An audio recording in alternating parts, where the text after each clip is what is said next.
Hey everyone, welcome back. I'm Tyson France with Small Account Strategies. Going to go over a few position changes and additions that we made today. This is Monday, or no, sorry, it's Tuesday, January 16th. First off, opened a position in Delta Airlines. They reported earnings back on Friday, and it had a pretty significant pullback. I was keeping an eye on these major levels here, the 55-day and a little bit lower.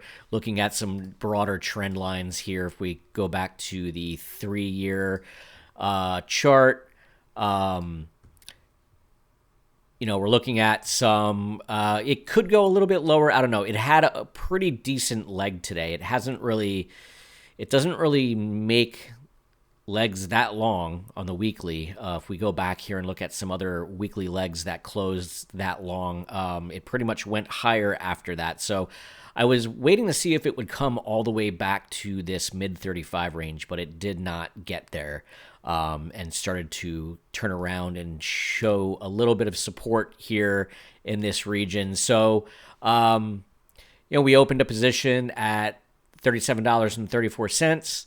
For 35 shares. In one account, we have two separate accounts: an IRA account and a margin account. So this is actually reflecting one of the accounts. Open up position right around 34, 37, or 37, 34.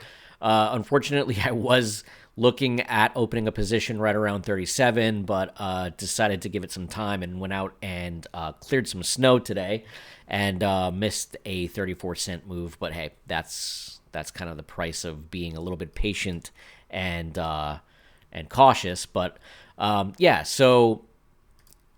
just diving back in here, let's see what we're looking at. So the news and analysis on Delta is actually, we have a ton of volume here too. I just noticed that. Look at this spike in volume over the last 2 days. So that's also what you kind of want to see in terms of a potential reversal. A lot of the major analysts are calling for Delta to be priced at somewhere in the mid 40s. I'm going to just sort of wait and see what happens. I would not expect it to go much higher than about 49 anywhere in the very near future. This might end up being a fairly long-term hold. If it shoots back up to the high 40s, maybe we'll look at trading it a little bit more heavily and see if we get a pullback. So just something to keep an eye on. But I did add Delta to the positions today. Another position I opened was VC. This showed up on a scan that I was running, the falling wedge scan. It showed up right at the top. Actually, it was the top choice on the falling wedge scan. I liked the way the broader chart looked. Zooming out here to the 3-year, it came down very close to support. Depending on how you draw this trend line, you could even draw this in a way that this actually touched this week's candle. So, you want to buy and open positions where risk is low, and we bought right here. I opened up a position. Let's see if it shows me. Nope, it does not. Average price is $115.25. So we bought right around here on strength of this. Why does this keep happening? Not really sure why it's not letting me. Oh, there we go. Okay. Every time I clicked in the price axis here, it was trying to open an order for me. But anyway, got a pretty big bounce here. It went all the way down to 111.96. Then I was reading some analysis, and a lot of major funds are looking at all the way up to RBC Capital has a 187 price on VC, which I don't know how long it would take to get to 187. So this could be another long-term hold. We'll see how it moves. But yeah, opened at 115.25. Set the stop right below today's low. So I think I have a stop at 111.94. Let's see if it shows it on here. Yeah. Have a stop set at 111.89 actually. So, try to keep our stops to 3.5%. This way, it's another one of those trades where it either goes up or we get stopped out. Not a huge loss, not a lot of risk. Sort of a win-win. If it goes up, great. If it doesn't, we cut our losses and move on. So, VC, we added. I don't know why this keeps happening. I guess if I click over here, it adds. Must be something new with the interface because it's never done that before. Anyway, yeah. So, looking at the Fibonacci retracement from the most recent peak of 171.66 all the way down to 108.70. If it reaches the upper echelon of that 187 price range that RBC has for its target, it could take the entire year to get there. Looking for our typical 15 to 25% move, so we'll see how quickly it gets there. Might end up being another one of these long-term holds. But I tend to get impatient and want to take profits and move on to something new and better. But as the old saying goes, you got to let your winners run. So, again, we'll see what happens. So, again, added Delta, added VC, re-added Spotify. I ended up getting stopped out of Spotify this morning, which really annoyed me. I had a stop set. I believe it was right before the previous day's close. And what do you know? Today's wick came down just a few cents below that. So it stopped me out at, because I got into Spotify originally, I think somewhere back in the 195 region, and wrote it up to about here, waiting for this to break out. The chart's looking really good, just trying not to get stopped out of it again. But yeah, got stopped out this morning. The markets were not looking great. I was waiting for things to come back a little bit, but then everything turned around. So right at the end of the day, to avoid another, a day trade on my account, I just waited until a few minutes before it closed, and I picked up a few more, 5 more shares at exactly $2.03. So, looking to ride this up to about 230, I think.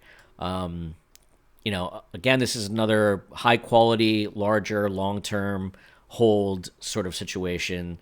Might be a few weeks, a few months, but we do have earnings on February 6th. So only about 3 weeks of trading until we get earnings, and we might need to be out of this. So if it does manage to get up to about 213, 215, somewhere in there, might have to sort of get out of this position, see what happens after earnings, and then we'll reevaluate there.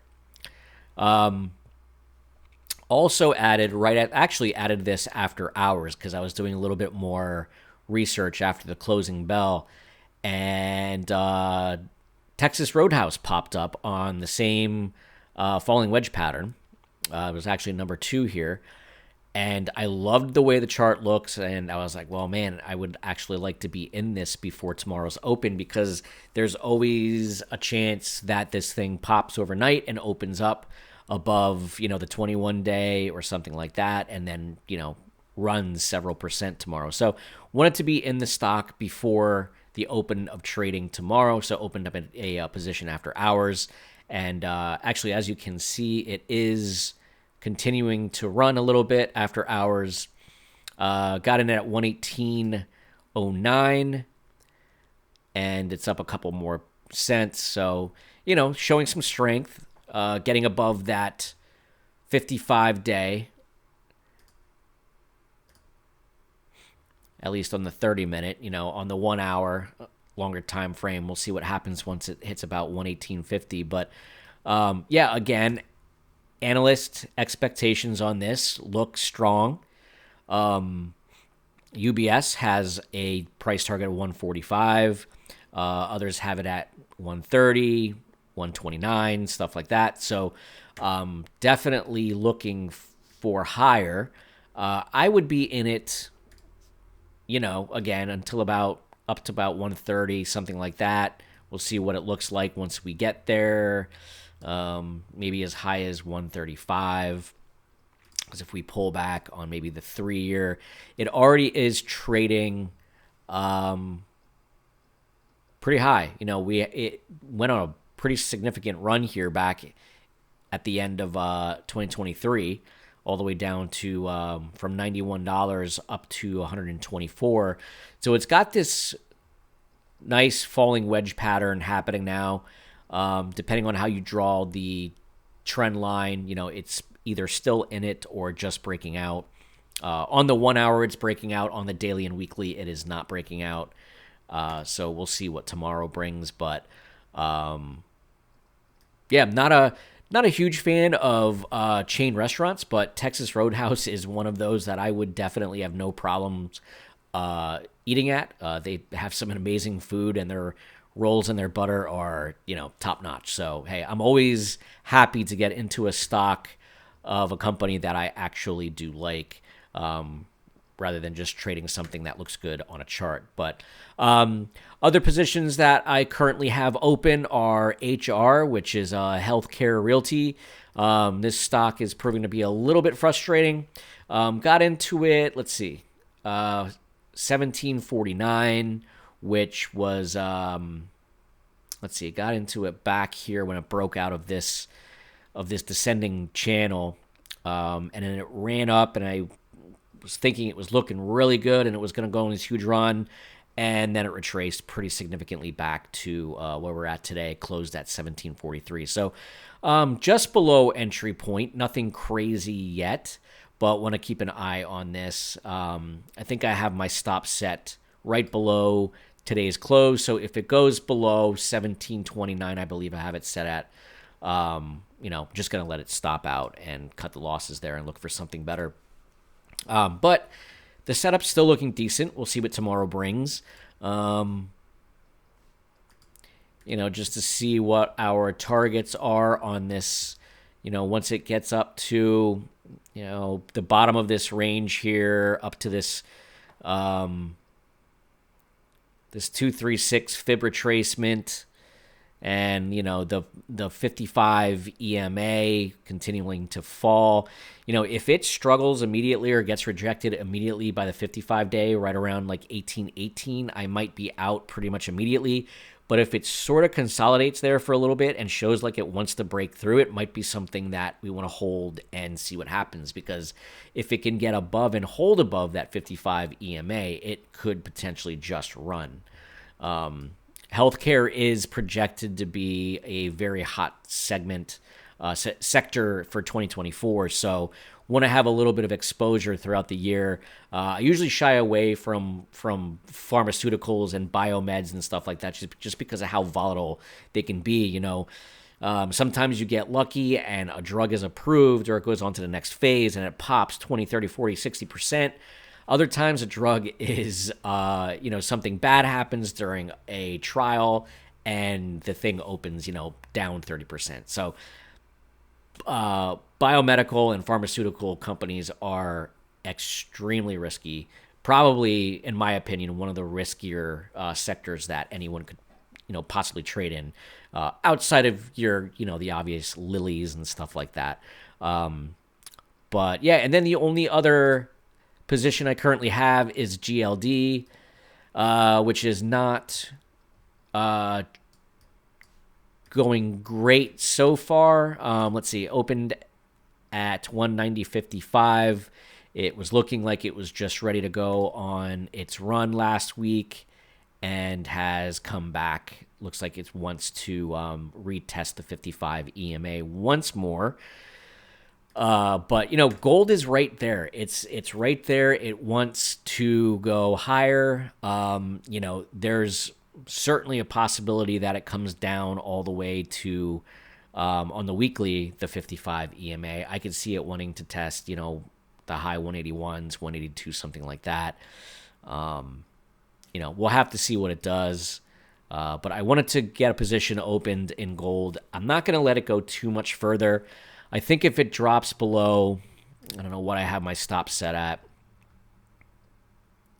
Currently have it set at 186.49, which probably seems like a good place to keep it. If it goes below 186.49, which is actually just below the 13-day on the weekly, if it goes below that, I'm going to let it stop out. I don't think I'm going to move that stop. If it goes that low, then that's that, and we'll stop out and wait for a better setup, a better entry point. But I would like to be in gold, a little bit of exposure to gold this year.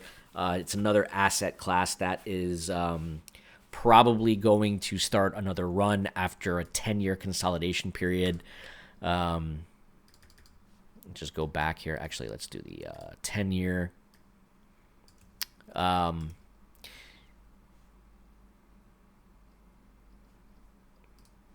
Could even just do max. Let's see.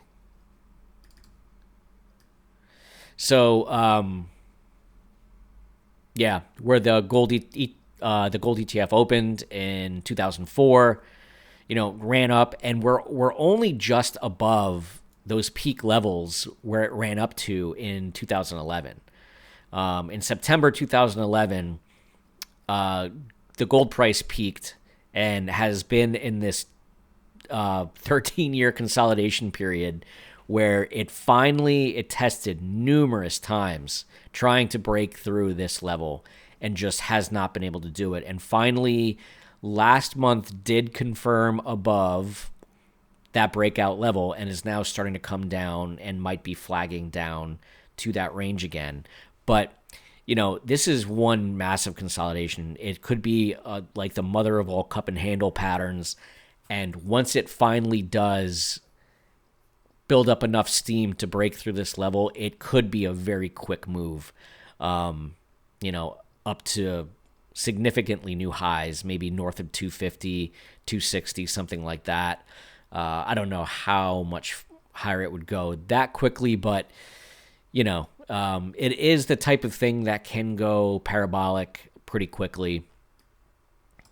So just something that you could easily, get a 25, 30% gain on within a few months if you're positioned at the right time. But again, gold is the only other position I have open. Not really watching too much else. I was actually watching SeaWorld of all things. I liked the way the chart looked.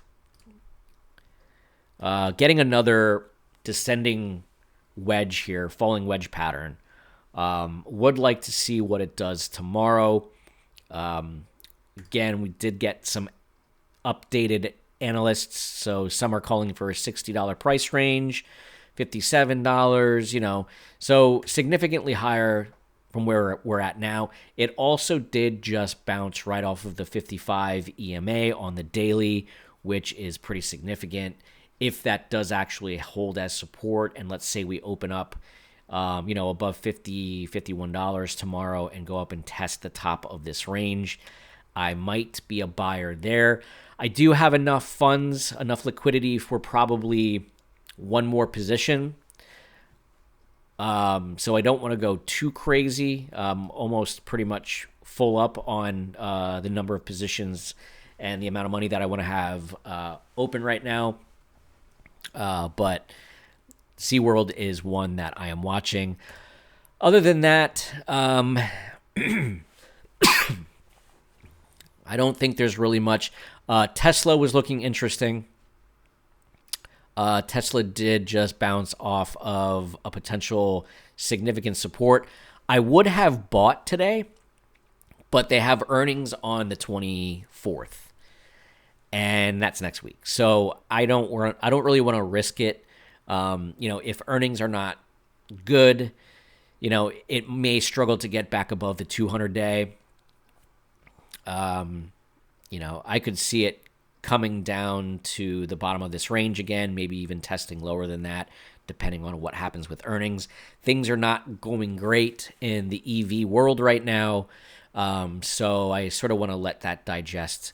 There's plenty of room where if it does get good earnings, I think it will. I think it will break this downtrend, and we could trade it higher. But it's down significantly. I mean, we look at it's been in this downtrend since November of 2021. Peaked at 414 and has just fallen precipitously ever since. So 2+ years now of downward movement. So it's building a wedge though.